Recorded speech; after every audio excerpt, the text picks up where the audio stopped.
अस्सलामुअलैकुम वरहमतुल्लाहि वबरकातुहू। आप देख रहे हैं मदरसा कासिमुल उलूम कमालपुर में जश्न आज़ादी की झलकियाँ। 78वां यौम आज़ादी 2024 को बड़े जोश व खरोश के साथ पूरे मुल्क में मनाया गया। वहीं हिंदुस्तान भर के मदारिस में भी जोश व खरोश के साथ यौम आज़ादी मनाया गया, क्योंकि सबसे ज़्यादा हक मदरसे वालों का ही है। इसलिए कि इन्हीं मदारिस से निकलने वाले उलमाए दीन ने हिंदुस्तान को आज़ाद कराने में तन मन धन की बाजी लगा दी थी और इन्हीं की बदौलत हिंदुस्तान अंग्रेज़ों के चंगुल से आज़ाद हुआ था। मदरसा कासिमुल उलूम कमालपुर में भी बड़े जोश व खरोश के साथ जश्न आज़ादी मनाई गई।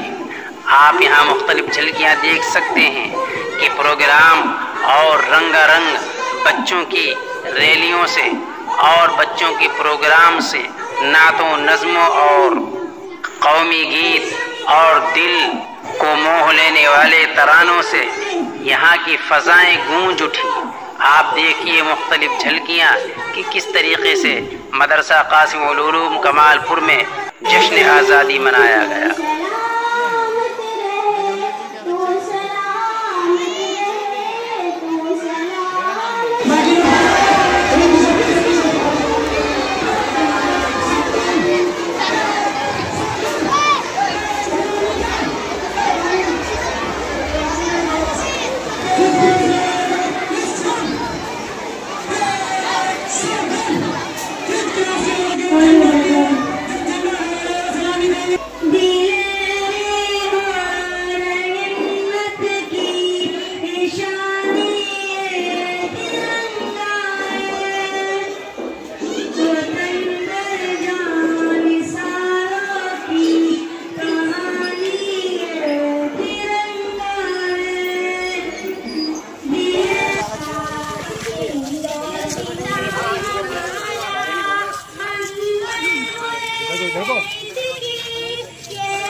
अबे वीडियो भी नहीं बन रही है, बन तो रही है।